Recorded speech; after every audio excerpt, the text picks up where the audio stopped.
Produce చేశారు. అంటే ఆయన బయటికి రాకుండా లోపలనే జైల్లో ఉంచాలనే ప్రయత్నం బాగా చేశారు. అందరికీ తెలుసు నల్లబాలు ఇష్యూ అందరూ చూసేది ఇంతకుముందే. అయితే ఆ కేసులో నిన్న ఒక చరిత్రాత్మకమైన జడ్జిమెంట్ నిన్న హైకోర్టు ఇచ్చింది. హైకోర్టు జడ్జిమెంట్ మేము స్వాగతిస్తున్నాం. అదేవిధంగా ధన్యవాదాలు కూడా తెలియజేస్తున్నాం. మీరు చూస్తున్నారు 20 నెలల కాంగ్రెస్ ప్రభుత్వం వచ్చినప్పటి నుంచి కూడా కేవలం బీఆర్ఎస్ సోషల్ మీడియాని ఎట్లా అణిచివేయాలనే విధంగానే ఈ ప్రభుత్వం పనిచేస్తుంది. రైతుల సమస్యలు కానీ కరెంటు సమస్యలు కాంచి చూస్తే కరెంటు కోసమైనా నీళ్ళ కోసమైనా రైతులు పడ్డ బాధలు మేము ఎంత ఎక్స్పోజ్ చేస్తుంటే మమ్మల్ని అంతా అణిచివేసే విధంగా ప్రభుత్వం పనిచేసింది. హైడ్రా విషయంలో కానీ మూసీ విషయంలో కానీ బాధితుల తరపున పోరాడింది బీఆర్ఎస్ సోషల్ మీడియా. అలాంటి బీఆర్ఎస్ సోషల్ మీడియాని అణిచివేస్తే ప్రజలు పడుతున్న బాధల్ని మనం తెలియకుండా చేయొచ్చు.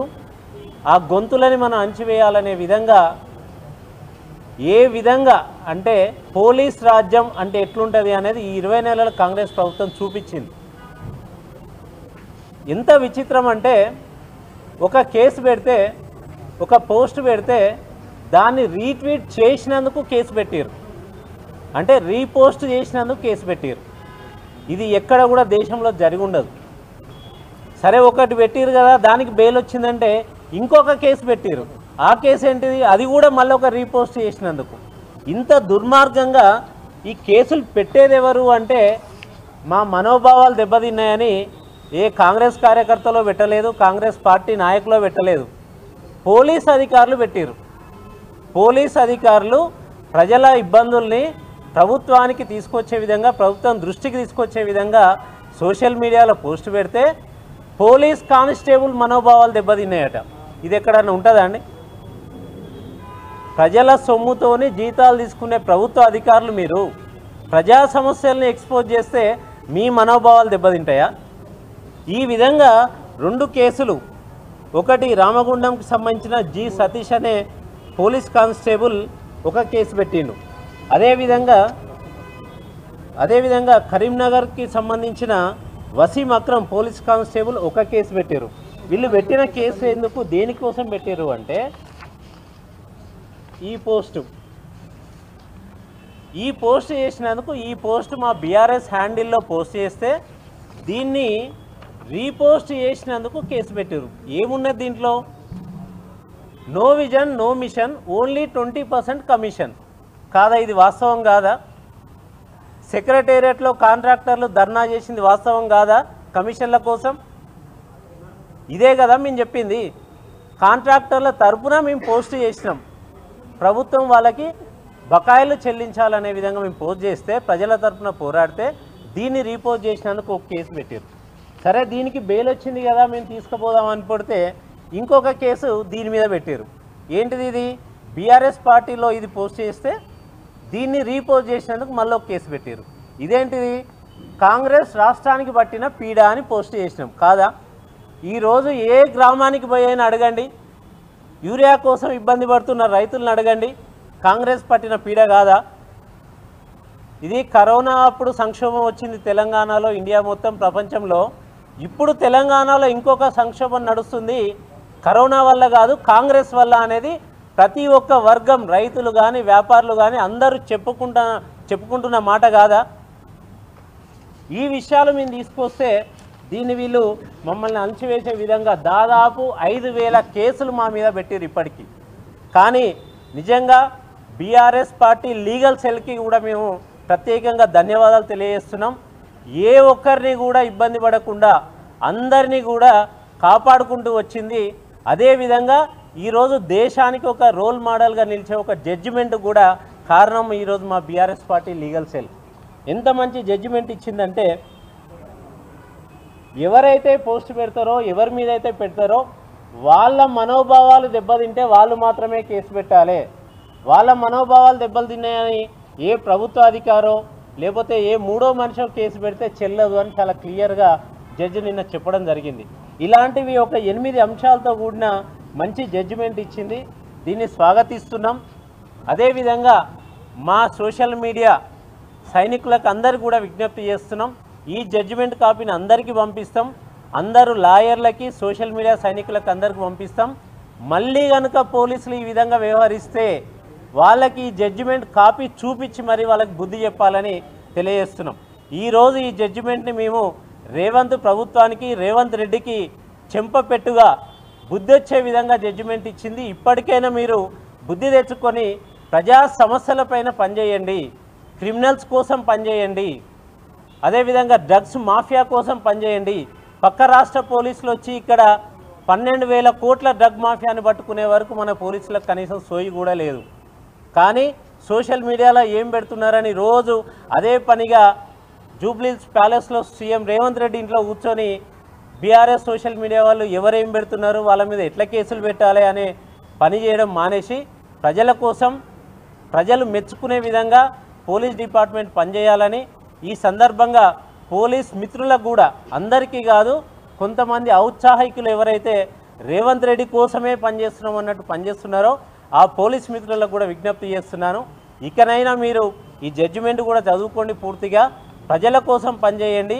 నిజంగా తప్పు చేస్తే మా సైనికులైనా అరెస్ట్ చేయండి. కానీ చిల్లర మల్లర వాటికి ఈ పోస్టులు పెట్టిరు కదా అని వీటి మీద కూడా కేసులు పెట్టి మళ్ళీ చేయాలని చూస్తే ఈసారి మీ మీద కేసులు పెట్టాల్సి వస్తుంది రివర్స్. నిన్న జడ్జిమెంట్లో కూడా చెప్పింది, ఎవరైనా తప్పుడు కేసులు పెడితే అధికారుల మీద కూడా శిక్షలు ఉంటాయి, వాళ్ళ మీద కూడా చర్యలు తప్పవు అనే విధంగా నిన్న జడ్జిమెంట్లో ఉన్నది. ఆ విధంగా మేము పనిచేస్తామని తెలియజేస్తూ మళ్ళొక్కసారి రేవంత్ రెడ్డి గవర్నమెంట్కి కానీ, ప్రభుత్వానికి కానీ, పోలీస్ డిపార్ట్మెంట్కి కూడా మేము హెచ్చరిస్తున్నాం. ఇలాంటి చిల్లర కేసులు మాని ప్రజల కోసం పనిచేయండి అని విజ్ఞప్తి చేస్తున్నాం. జై తెలంగాణ. అదేవిధంగా మా లీగల్ సెల్ నుంచి లలితారెడ్డి గారు కూడా ఈ కేసు గురించి మాట్లాడతారు.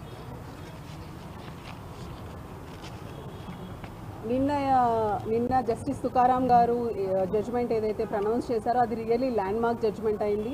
ఇప్పుడు ఆల్మోస్ట్ ఈ 20 monthsలో మోర్ దెన్ 300 కేసెస్ పైగా సోషల్ మీడియా వారియర్స్ మీద కేసెస్, ఫాల్స్ కేసెస్ ఫైల్ చేయడం జరిగింది.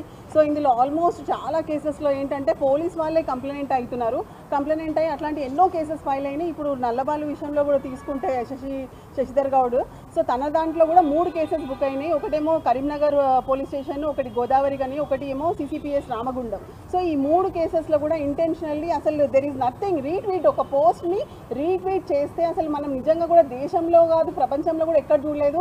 ఎప్పుడైతే పోస్ట్లని రీట్వీట్ చేస్తే దాని మీద కూడా క్రిమినల్ కేసెస్ రిజిస్టర్ అవుతాయని, ప్లస్ అదేవిధంగా అరెస్ట్ కూడా, తన అరెస్ట్ పర్వం ఎలా కొనసాగిందంటే ఇప్పుడు మా బ్రదర్ చెప్పినట్టుగా ఆల్మోస్ట్ 20 మంది పోలీసులు వచ్చి గోడ మీద నుంచి అతన్ని అటు సైడ్ పడేసిర్రు. అదే కాకుండా ఒక గ్రీన్ ఛానల్ ద్వారా తీసుకెళ్లడం జరిగింది శశిధర్ గౌడ్ని ఆ రోజు. అంటే యూజువల్లీ మనము గ్రీన్ ఛానల్ ఎప్పుడు యూజ్ చేస్తాం, గ్రీన్ ఛానల్ అనేది ఎప్పుడైనా ఆర్గన్ ఏదైనా అవసరం పడుతుంది, అత్యవసర పరిస్థితిలో అంతమంది పోలీసులని ½ కిలోమీటర్కి దూరంలో పెట్టుకుంటూ వాళ్ళని తీసుకెళ్లడం జరుగుతుంది. సో ఏదో చాలా పెద్ద తీవ్రమైన నేరం చేసినట్టుగా, తీవ్రమైన నేరం ఉన్నట్టుగా అట్లా ఆ విధంగా శశిధర్ గౌడ్ని చాలా భయంకరంగా పోలీస్ స్టేషన్కి తీసుకుపోయి ఆ తర్వాత ఏమంటారు అర్ధరాత్రి ఆల్మోస్ట్ లేట్ అవర్స్లో రిమాండ్ చేయడం జరిగింది. అప్పుడు అదే కేసులో రిమాండ్ యాక్సెప్ట్ అయిన తర్వాత ఎప్పుడైతే తను రిలీజ్ అయ్యారో ఆల్రెడీ పోలీసులు అంటే జైల్లో ఉన్నప్పుడే మళ్ళీ పోలీస్ వాళ్ళు పీటీ వారెంట్ వేసి ఇంకో కేసులో తీసుకెళ్లారు. సబ్సిక్వెంట్లీ అది రిలీజ్ అయ్యి ఎప్పుడైతే జస్ట్ ఇట్లా ప్రిమిసెస్లోనే ఉన్నాడు ఆల్మోస్ట్ అతను, మళ్ళీ 3rd కేసులో అరెస్ట్ చేయడం జరిగింది. సో అప్పుడు అరెస్ట్ చేసి మళ్ళీ రిమాండ్ తీసుకొచ్చారు. ఆ రిమాండ్ తీసుకురాగానే పెద్దపల్లి కోర్టులో ఎప్పుడైతే చెప్తే 3rd కేసు ఏదైతే ఉందో అది రిమాండ్ రిజెక్ట్ చేయడం జరిగింది. దాని తర్వాత agreed by the said acts ఇమీడియట్గా హైకోర్టులో అప్పుడు 3 క్వాష్ పిటిషన్లు వేయడం జరిగింది. దాంట్లో నిన్న జస్టిస్ తుకారాం గారు చాలా మంచి జడ్జిమెంట్ ఇచ్చారు. ఆ జడ్జిమెంట్ ఎలాంటిదంటే 8 గైడ్లైన్స్ ఇష్యూ చేశారు. ఆ గైడ్లైన్స్ ప్రకారం ఏంటంటే ఖచ్చితంగా ఎప్పుడైతే ఏదైనా కంప్లైంట్ వచ్చినప్పుడు పోలీస్ వాళ్ళు లోకల్ స్టాండింగ్ ఉందా లేదా, అసలు ఆ కంప్లైంట్ ప్రాపరా కాదా, ఆ కంప్లైంటే నిజంగా సఫరరా కాదా, సో ఆ విషయం చూడాలి. అదేవిధంగా ప్రిలిమినరీ ఎంక్వైరీ చేయాలి ఎఫ్ఐఆర్ రిజిస్టర్ చేసే ముందు. నాట్ ఓన్లీ దట్, సబ్సిక్వెంట్లీ ఏంటంటే వెదర్ అసలు ఇది ఒకవేళ పొలిటికల్లీ మోటివేటెడ్ కేసు అయ్యి ఉండి పొలిటికల్గా కావాలని ఏ విధంగా, ఇప్పుడు ఫ్రీడమ్ ఆఫ్ ఎక్స్ప్రెషన్ అనేది ఉంటుంది, ఫ్రీడమ్ ఆఫ్ స్పీచ్ అనేది ఉంటుంది. సో దానికి విరుద్ధంగా ఒకవేళ అంటే దానికి అనుగుణంగా ఎవరైనా మాట్లాడితే దానికి విరుద్ధంగా ఒకవేళ ఏదైనా ఎఫ్ఐఆర్ రిజిస్టర్ అయితే మటుకు ఖచ్చితంగా దాన్ని ఎంక్వైరీ చేసి అలాంటి కంప్లైంట్స్ని రిజెక్ట్ చేయాలని కూడా వచ్చింది. అదేవిధంగా ఒక అర్నేష్ కుమార్ జడ్జిమెంట్ ఉంది, బిలో 7 years ఉన్న సెక్షన్లో ఒకవేళ అరెస్ట్ చేయగా బిలో 7 years ఉంటే ఏ గైడ్ లైన్స్ ఫాలో కావాలి, అది కూడా ఖచ్చితంగా ఫాలో కావాలని వచ్చింది. సో ఇంత మంచి జడ్జిమెంట్ వచ్చింది, దానికి రియల్గా మేమందరం కూడా హర్షం వ్యక్తం చేస్తున్నాం. సోషల్ మీడియా కన్వీనర్ జగన్మోహన్ గారు మాట్లాడతారు.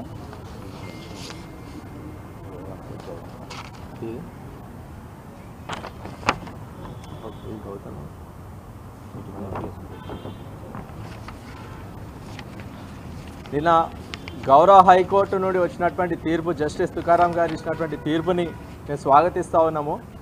ఈరోజు తెలంగాణ రాష్ట్రంలో చట్టము, న్యాయము, రాజ్యాంగము ఇవన్నీ కూడా పక్కకి పోయినాయి. ఈ రాష్ట్రంలో ఒక ప్రత్యేకమైన సిస్టమ్ని ఈరోజు ఈ రేవంత్ రెడ్డి ప్రభుత్వం ఇవాళ పాలిస్తూ ఉన్నది.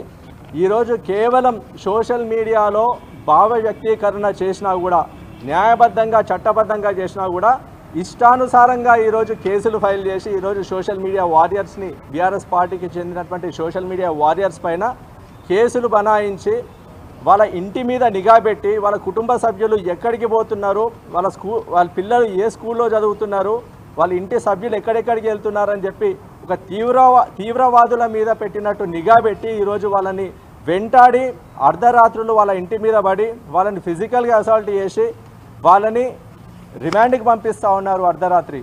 ఈరోజు ఒక బెయిల్ రాగానే వెంటనే మరొక కేసును బనాయించి అదే పనిగా కక్ష కట్టినట్టు ఈరోజు BRS party social media warriors ఈరోజు వేధిస్తున్నటువంటి రాష్ట్ర ప్రభుత్వానికి నిన్న జస్టిస్ తుకారాం గారు ఇచ్చినటువంటి తీర్పు ఒక చెంపపెట్టు లాంటిది. ఈరోజు ఈ రాష్ట్రంలో కొందరు అధికారులు చట్టబద్ధంగా కాకుండా, న్యాయబద్ధంగా కాకుండా, రాజ్యాంగబద్ధంగా కాకుండా ఈరోజు కాంగ్రెస్ నాయకుల ఆదేశానుసారంగా ఈరోజు వాళ్ళు ప్రవర్తిస్తూ ఉన్నారు, కేసులు పెడతా ఉన్నారు. ఈరోజు క్లియర్ కట్గా న్యాయస్థానం నుంచి వారికి గైడ్లైన్స్ వచ్చినాయి. ఇదే విధంగా మళ్ళీ కాంగ్రెస్ నాయకుల ఆదేశానుసారంగా ఈరోజు ఎవరు ప్రవర్తించినా కూడా అధికారులు వాళ్ళు భవిష్యత్తులో న్యాయపరమైన ఇబ్బందులు ఎదుర్కొనేటువంటి పరిస్థితి ఉంటుందని చెప్పి నిన్న ఇచ్చినటువంటి తీర్పు ద్వారా స్పష్టంగా అర్థమవుతా ఉన్నది.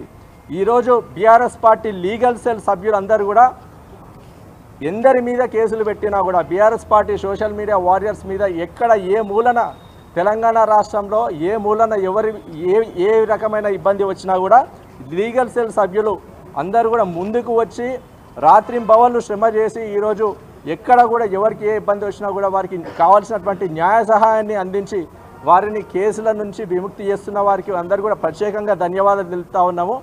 ఇట్లాంటి కేసులు పెట్టి రేవంత్ రెడ్డి ప్రభుత్వం బీఆర్ఎస్ సోషల్ మీడియా వారియర్స్ మనోధైర్యాన్ని దెబ్బతీయలేదు. ఇట్లాంటి కేసులు పెట్టినా కూడా మీరు ఇచ్చినటువంటి హామీలను, గ్యారంటీలను అమలు పరిచేదాకా, మీరు చేస్తున్నటువంటి డైవర్జన్ టాక్టిక్స్ అన్నీ కూడా ప్రజల ముందు బహిర్గతం చేసేదాకా, ప్రజలకు అన్నీ కూడా వివరించే క్రమంలో సోషల్ మీడియాలో అదే ఉత్తేజితులమై పనిచేస్తారు. అందరం కూడా ఎక్కడ కూడా మా మనోధైర్యం ఇట్లాంటి కేసులతో దెబ్బతినలేదని చెప్పి ఈ సందర్భంగా తెలియజేస్తా ఉన్నాము. మరొకసారి బీఆర్ఎస్ పార్టీ లీగల్ సెల్ వారికి అందరికీ కూడా మరొకసారి ధన్యవాదాలు చెప్తా ఉన్నాం. Thank you.